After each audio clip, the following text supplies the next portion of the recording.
नमस्कार दोस्तों, मैं डॉक्टर हरिहरनाथ त्रिवेदी अपने इस यूट्यूब चैनल में एक बार पुनः आपका स्वागत करता हूं।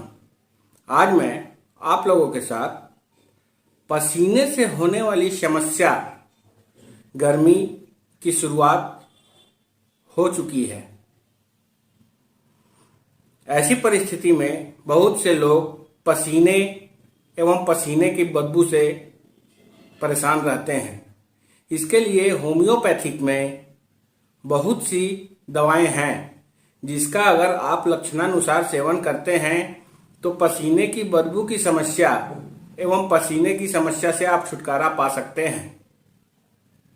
आपसे अनुरोध है कि आपने अभी तक हमारे इस चैनल को सब्सक्राइब नहीं किया है तो सब्सक्राइब अवश्य कर दें, साथ ही साथ बेल आइकन को प्रेस कर दें ताकि आने वाली नई वीडियो का नोटिफिकेशन आपको मिल सके।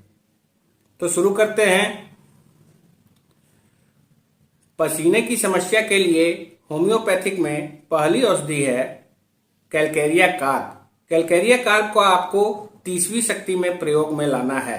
अगर रोगी के सिर्फ खोपड़ी पर ही पसीना आए या कभी कभार शरीर के किसी एक भाग पर पसीना आए, ऐसी परिस्थिति के लिए कैलकेरिया कार्ब औषधि बहुत ही ज्यादा लाभदायक होती है। अगर पूरे सिर पर पसीना आता हो जिसके कारण आंख, मुंह, नाक पसीने से तरबतर हो जाए और रोगी अगर मोटा हो तो ऐसे लक्षणों में भी कैलकेरिया कार्ब बहुत ही उपयोगी औषधि सिद्ध हुई है। रोगी को खट्टा तथा ठंडा पसीना आता है, पसीने में बहुत तेज बदबू रहती है, पांव भी पसीने आने से गीले हो जाते हैं। अगर रोगी के पांव से बदबूदार पसीना निकलता हो जिससे उसका पांव छील जाता हो, ऐसे लक्षणों में भी कैलकेरिया कार्ब बहुत ही लाभदायक औषधि सिद्ध हुई है। इसे आपको 30वीं शक्ति में व्यवहार में लाना है। 2 बूंद सुबह, 2 बूंद दोपहर एवं 2 बूंद रात्रि में आप इस औषधि का सेवन करें। लगातार 15 दिनों तक आपकी ये समस्या समाप्त हो जाएगी। अगली औषधि है बेराइटा कार्ब। आप जहां कहीं भी देखें कि कोई मानसिक रोगी है और उसे बहुत ज्यादा पसीना आता है, पसीने से वह परेशान हो जाता है, ऐसी परिस्थिति में बेराइटा कार्ब औषधि बहुत लाभदायक सिद्ध हुई है। इसे भी आपको 30वीं शक्ति में व्यवहार में लाना है। 2 बूंद सुबह, 2 बूंद दोपहर एवं 2 बूंद रात्रि में इस औषधि का सेवन करें। लगभग 15 दिनों तक बहुत फायदा मिलेगा। अगली औषधि है रस्टॉक्स। रोगी को सारे शरीर में पसीना आता है परंतु मुंह, सिर एवं गले में पसीना नहीं आता है।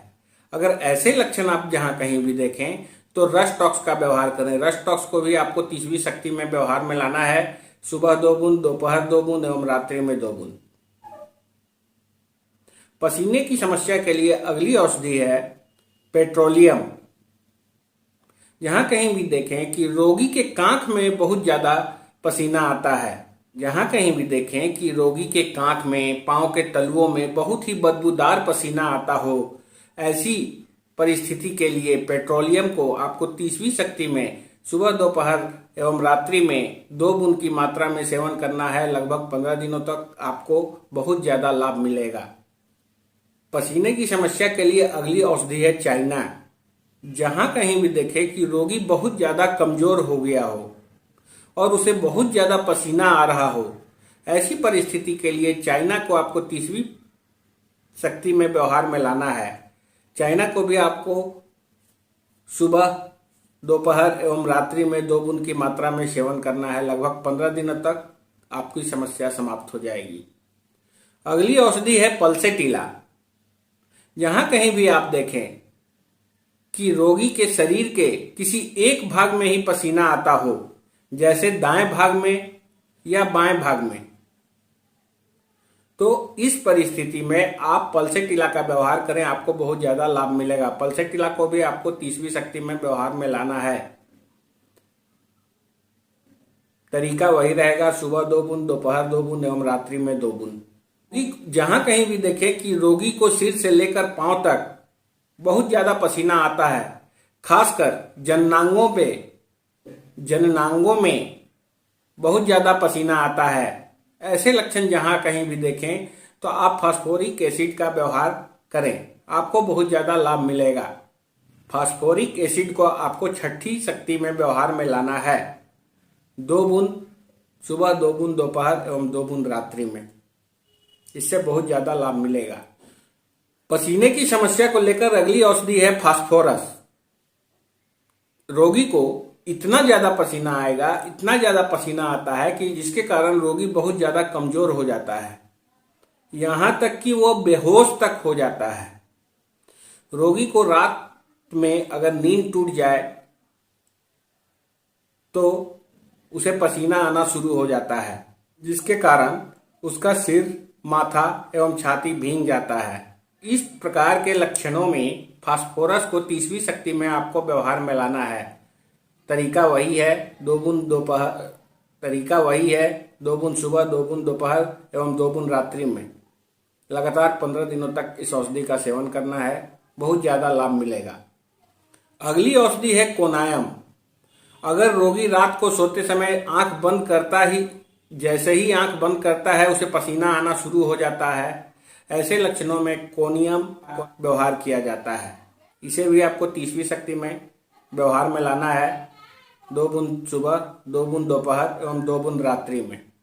पसीने की समस्या के लिए अगली औषधि है सैम्बुकस। सैम्बुकस को भी आपको 30वीं शक्ति में व्यवहार में लाना है। सैम्बुकस औषधि का सबसे ज्यादा असर श्वास नली पे पड़ता है। रोगी को नींद से जागते ही पसीना आना शुरू हो जाए, तब आप सैम्बुकस को 30वीं शक्ति में व्यवहार में लाएं। 2 बूंद सुबह, 2 बूंद दोपहर एवं 2 बूंद रात्रि में लगातार 15 दिनों तक दें, आपको बहुत लाभ मिलेगा। पसीने के लिए अगली औषधि है चिनिनम आर्स। अगर रोगी को सोते समय ऐसा पसीना आए जिससे उसे बहुत ज़्यादा कमजोरी हो जाए, तब आप चिनिनम आर्स को 3x शक्ति में व्यवहार में लाएं, इससे बहुत ज़्यादा लाभ मिलेगा। पसीने की बदबू के लिए अगली औषधि है सल्फर। अगर रोगी को बहुत ज़्यादा पसीना आए, पाँव में, हाथों में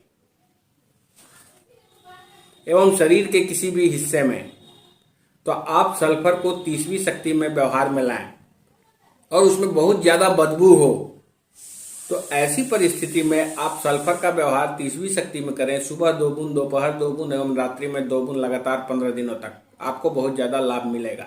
अगली औषधि है सोरिनम। सोरिनम को भी आपको 30वीं शक्ति में व्यवहार में लाना है। अगर कोई रोगी बहुत दिनों तक किसी बीमारी से पीड़ित रहा हो और जिसके कारण उसे बहुत ज़्यादा पसीना आता हो, तो ऐसे लक्षणों में आप सोरिनम का व्यवहार करें। 2 बूंद सुबह एवं 2 बूंद रात्रि में, लगातार 15 दिनों तक आपकी समस्या समाप्त हो जाएगी। पसीने के लिए अगली औषधि है थूजा। थूजा में एक विचित्र लक्षण है। रोगी का जो अंग कपड़े से नहीं ढका हुआ नहीं होता है, उसी स्थान पे बहुत ज़्यादा पसीना आता है, लेकिन जो अंग ढका हुआ होता है उस पर बिल्कुल पसीना नहीं आता है। इस तरह के लक्षणों में रोगी को थूजा 30वीं शक्ति में आप व्यवहार में लाएं, आपको बहुत ज़्यादा लाभ मिलेगा। आपको आज का हमारा ये वीडियो कैसा लगा, कमेंट बॉक्स में लिखकर अवश्य बताइएगा।